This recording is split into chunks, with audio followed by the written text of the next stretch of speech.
భారత్కు next prime మినిస్టర్గా ఎవరుండాలి అని సోషల్ మీడియాలో ఒక వ్యక్తి ట్విట్టర్ వేదికగా ఒక క్వశ్చన్ అడిగాడు గ్రోక్ని. ట్విట్టర్ గతంలో ఉండేది, ఇప్పుడు దాని పేరు మారింది, ఎక్స్గా మారిపోయింది. ఎక్స్ హ్యాండిల్లో క్వశ్చన్ అడిగాడు గ్రోక్ని. ఇప్పుడున్నటువంటి ప్రధానమంత్రిగా ఉన్నటువంటి నరేంద్ర మోదీనే నెక్స్ట్ కూడా ప్రైమ్ మినిస్టర్ కావాలనా, లేకపోతే కాంగ్రెస్ ఎంపీ రాహుల్ గాంధీ ప్రైమ్ మినిస్టర్గా కోరుకుంటున్నావా అని చెప్పి గ్రోక్ని ఒక క్వశ్చన్ అడిగాడు.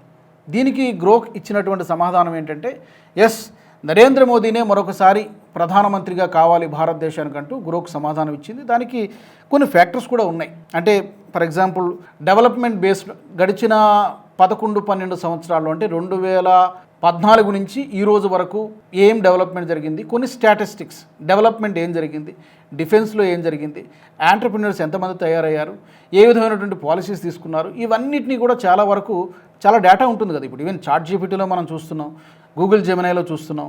డేటా ఈవెన్ మనిషి కంటే కూడా చాలా ఫాస్ట్గా వితిన్ మినిట్స్లో, వితిన్ సెకండ్స్లో డేటా ఇచ్చేస్తుంది. కాబట్టి అలాగే గ్రోక్లో కూడా చాలా డేటా దాని దగ్గర ఉంటుంది. ఒక ఇద్దరు వ్యక్తులను కంపేర్ చేసి పోల్చమన్నప్పుడు డెఫినెట్గా నరేంద్ర మోదీ వర్సెస్ రాహుల్ అని మనం కంపేర్ చేసుకుంటే ఆ స్టేచర్కి సరిపడేటువంటి స్థాయిలో ప్రస్తుతానికైతే రాహుల్ గాంధీ కనిపించలేదు. కానీ ఆశపడుతున్నాడు ఏదో ఒక రోజున ప్రైమ్ మినిస్టర్ అవుతానని చెప్పి. అది people will decide. So Grok చెప్పినటువంటి సమాధానం ఏంటంటే, నరేంద్ర మోదీనే మరొకసారి ప్రధానమంత్రి కావాలి అయ్యేటువంటి అవకాశం ఉందని చెప్పి గ్రోక్ అంచనా వేసింది. దానికి ఇందాక నేను చెప్పినట్టుగా అభివృద్ధి, అలాగే పాపులారిటీ విషయంలో కూడా అంతర్జాతీయంగా చాలా సంస్థలు, మార్నింగ్ కన్సల్ట్ లాంటి సంస్థలు కూడా గత కొన్ని సంవత్సరాలుగా most popular leader of the world అని ఎవరు అంటే డెఫినెట్గా అందులో ప్రధాని నరేంద్ర మోదీ పేరునే వినిపిస్తోంది.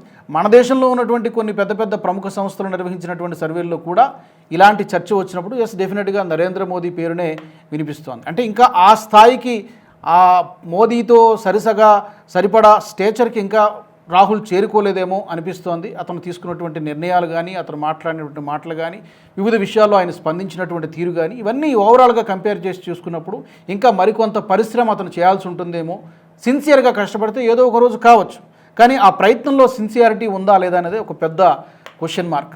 ఎందుకంటే సరే, ప్రైమ్ మినిస్టర్ అవడం అనేది తర్వాత, అట్లీస్ట్ తన పార్టీనైనా కూడా, Congress party grand old party అని చెప్తారు, ఆ పార్టీనైనా ఎన్ని ఎన్నికలలో అతని సారథ్యంలో, లేదా సోనియా గాంధీ గారు సరే వయసు కొంత మీద పడింది, రాహుల్ గాంధీ గారి సారథ్యంలో ఎన్ని ఎన్నికల్లో గెలిపించారు అంటే కనుక చాలా పెద్ద క్వశ్చన్ మార్క్ వస్తుంది. సో ఇవన్నిటిని బేస్ చేసుకొని గ్రోక్ చెప్పినటువంటి సమాధానం ఏంటంటే, నెక్స్ట్ ప్రైమ్ మినిస్టర్ కూడా భారత్కి నరేంద్ర మోదీనే ఉండొచ్చు అని అంచనా వేసింది. మరి ఈ సమాధానంతో బీజేపీ అభిమానులు, నరేంద్ర మోదీ అభిమానులు ఖుషి అవుతున్నారు. రాహుల్ గాంధీ ముఖం యాజ్ యూజువల్గా వాడిపోయింది. కాంగ్రెస్ పార్టీ అభిమానులు కూడా కొంత ఇదేంటి ఇలా వచ్చింది, కేవలం దీన్ని కూడా కొనేశారా వీళ్ళు అనేటువంటి వెర్షన్స్ వినిపిస్తూ ఉన్నాయి. మరి మీకేమనిపిస్తోంది? గ్రోక్ కరెక్ట్గానే చెప్పిందా? తప్పకుండా మీ ఒపీనియన్స్ని కామెంట్ సెక్షన్లో పెట్టండి. ఈ వీడియో మీకు నచ్చినట్టయితే లైక్ చేయండి, 10 మందికి షేర్ చేయండి. అలాగే కామెంట్ల రూపంలో మీ అభిప్రాయాలను మాతో పంచుకోండి. Nationalist hub group of channels ను సబ్స్క్రైబ్ చేసుకుని తెలుగునాట జాతీయవాద జర్నలిజాన్ని ప్రోత్సహించండి. ఈ వీడియో కింద ఉన్న బెల్ ఐకాన్ పై క్లిక్ చేయడం మర్చిపోవద్దు.